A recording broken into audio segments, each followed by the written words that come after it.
आप इतना ही जान जाइए कि जो भी संस्कार हैं वो मैं नहीं।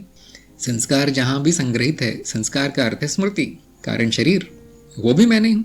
संस्कारों का प्रकट रूप जीव, वो भी मैं नहीं हूँ। स्थूल रूप शरीर, वो भी मैं नहीं हूँ।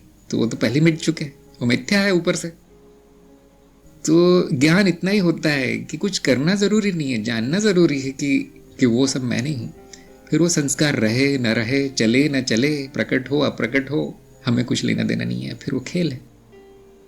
हाँ, कुछ लोग वहाँ सीधे पहुँच नहीं पाएंगे ज्ञान तक, ज्ञान मार्ग नहीं है, तो उनको क्या कहा जाता है, संस्कारों को शुद्ध कर लो। आपके जीवन में जो दुख है, कठिनाई है, कष्ट है, नरकीय जीवन है, किस कारण है? संस्कार ठीक नहीं है, कर्म अच्छे नहीं हुए, इसलिए संस्कार बुरे पड़े हैं। और उन संस्कारों की शक्ति के कारण ही व्यक्ति कर्म करता है। कर्म के पीछे संस्कारों की शक्ति है, संस्कार चलाते हैं व्यक्ति को।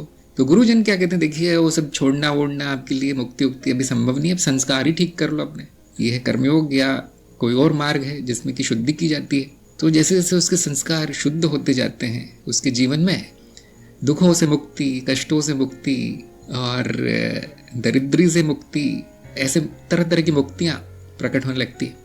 संबंधों से मुक्ति, अपने पैरों पे खड़ा होता है, स्वतंत्र होता है, बुद्धि चलती है। अज्ञान से मुक्ति अगला पड़ाव है। जब इतना हो जाए, इतनी शुद्धि हो जाए, संस्कार इतने शुद्ध हो जाए कि वो ज्ञान लेने के लायक बन जाए, अब उसकी संपूर्ण मुक्ति संभव है। तो कभी कभी पायदान दिए जाते हैं चढ़ने के लिए साधक को, क्योंकि वो एकदम से छलांग नहीं लगा सकता, हर कोई नहीं लगा सकता। देखिए क्यों? क्योंकि शुरू में कोई तैयार होता नहीं ज्ञान लेने के लिए, तैयारी नहीं होती। तो साधक को अपनी योग्यता के अनुसार गुरु मिलते हैं। तो जो एकदम निचली सीढ़ी पर है उनको शुद्धिकरण से शुरू किया जाता है कि अभी तो कुछ नहीं समझ पाओगे, बता भी दिया तो भूल जाओगे कल। तो उनके संस्कारों पर कार्य शुरू कर दिया जाता है। देखिए शरीर ठीक नहीं है, शुद्ध कर लो। अच्छा, शरीर की भावनाएं ठीक नहीं है, संबंध ठीक नहीं है, या अपने पैरों पे खड़े नहीं हो, मांग के खाते हो, किसी और के घर में रहते हो, किसी और पर निर्भर हो।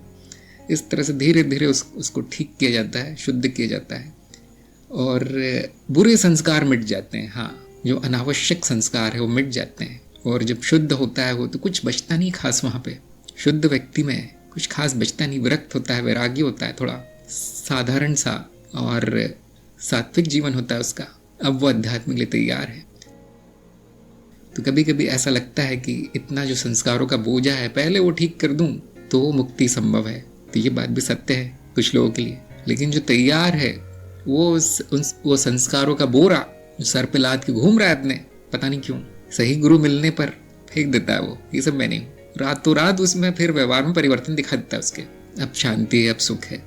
अब धीरे धीरे, क्योंकि ये माया है तो यहाँ पे समय लगता है, हर चीज समय में होती है, धीरे धीरे फिर उसकी शुद्धिकरण हो जाती है। शुद्धिकरण की प्रक्रिया अपने आप शुरू हो जाती है। इसके लिए केवल उसको एक ही चीज करनी पड़ती, केवल एक कार्य करना पड़ता है, वो है साक्षी भाव में रहना।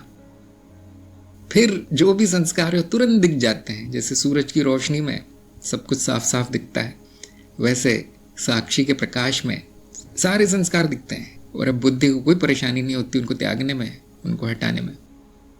जो अनावश्यक है वो त्याग दिया जाएगा।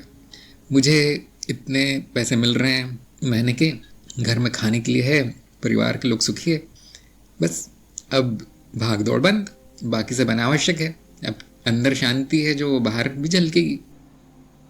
आपका डर ये है कि कहीं ये पूरी तरह से बंद ना कर दे उत्तरजीविता, तो वो नहीं होता। जो आवश्यक है वो अपने आप ही होता है। अब ये आवश्यक क्या है ये व्यक्ति को तय करना है। सब अपनी अपनी रेखा खींचते हैं कि मेरे लिए क्या आवश्यक है। एक घर, एक गाड़ी, एक बीवी, काम हो जाता है अक्सर। लेकिन कुछ लोगों को लगता कि इच्छा होगी कि नहीं कुछ और भी होना चाहिए, तो उसकी आवश्यकता का घेरा थोड़ा और बड़ा होता है। उसके बाद सब कुछ अनावश्यक है, इतना ही काफ़ी है मेरे लिए, मेरी शांति, मेरी संतुष्टि इतने में ही है। कुछ लोग होते हैं जिनके लिए कि और भी कम उसमें काम चल जाता है, जीवन चल जाता है, न्यूनतावादी, कि मेरे लिए एक छोटा सा घर, एक स्कूटर और खाना बनाने के लिए 2 बर्तन हो गया, और इतने 2000 रुपये मिलते हैं मुझे कहीं से पेंशन, बहुत है बहुत है। तो क्या हम कहेंगे इस उत्तरजीविता की हानि हो रही है उसकी? नहीं, हमारी दृष्टि से है कि उसने साधारण जीवन चुना है।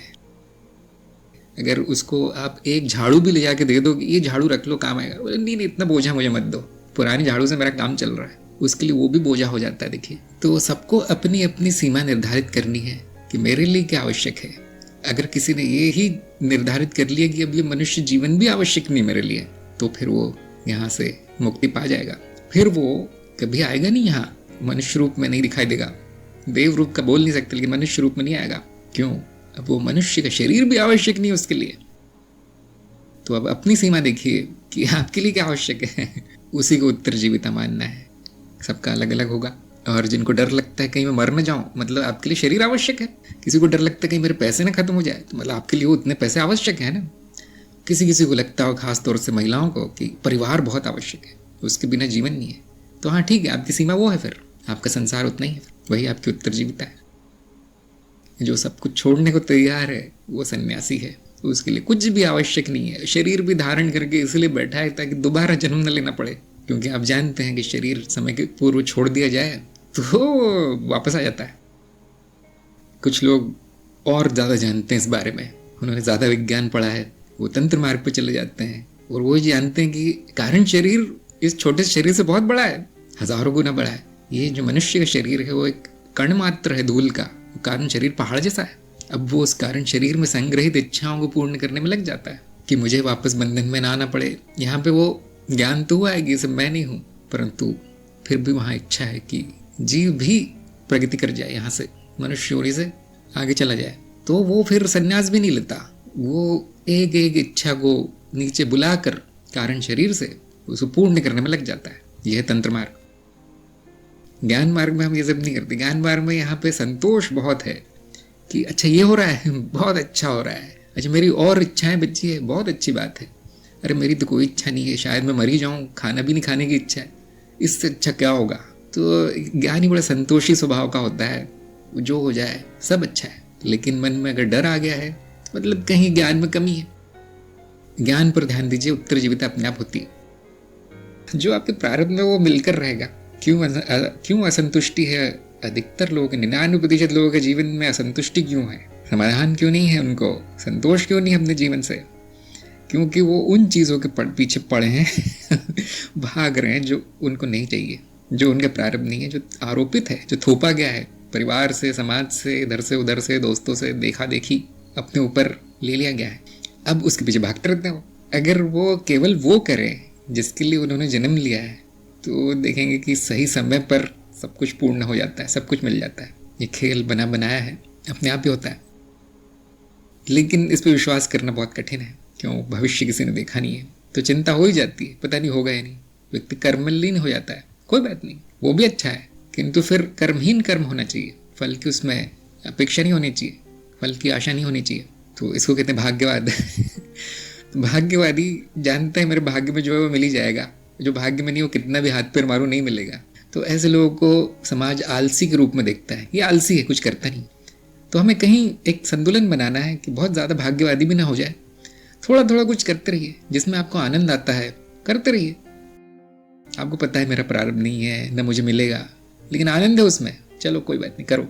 हाँ, हमारे लिए जो अच्छा है वही मिलेगा, जो आप चाहते हैं शायद ही मिले, लेकिन जिसमें आपकी प्रगति वो ज़रूर मिल जाता है।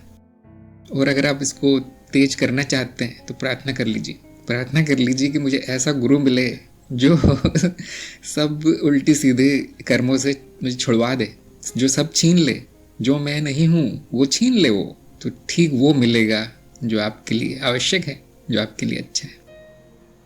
तो इसलिए जो साधना में है, जो मार्ग पर है, उनको चिंता नहीं होती उनके जीवन में क्या चल रहा है। जा रहा है, बहुत ही अच्छी बात है, तो इससे सुंदर कुछ हो नहीं सकता। सब तो जा रहा है, अभी मनुष्य जीवन भी चला जाएगा एक दिन। ऐसे ही आंधी चलती रही बर्बादी की तो मेरे बंधन भी मिट जाएंगे, लेकिन आ रहा है तो कोई बात नहीं, शायद यही मेरा भाग्य है, शायद इसको पूर्ण करना है।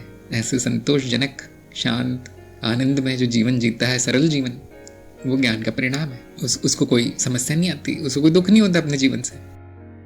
स्वीकार भाव में जो अभी भी बेताब है, इधर उधर भाग रहा है, ये भी नहीं हुआ, वो भी नहीं हुआ, या जो भी करने जाता है गलती हो जाता है, वो अभी किसी मार्ग में नहीं आया है, उसका कोई गुरु नहीं है, दिशाहीन, मार्गहीन, अब भटकना ही उसका नसीब है। ये मंत्र है जीवन का कि जो मिल गया वही मेरा था, जो नहीं मिला शायद बाद में मिलेगा या उससे भी अच्छा मिलेगा, ना मिले तो और अच्छा है, क्योंकि वो मेरा नहीं है।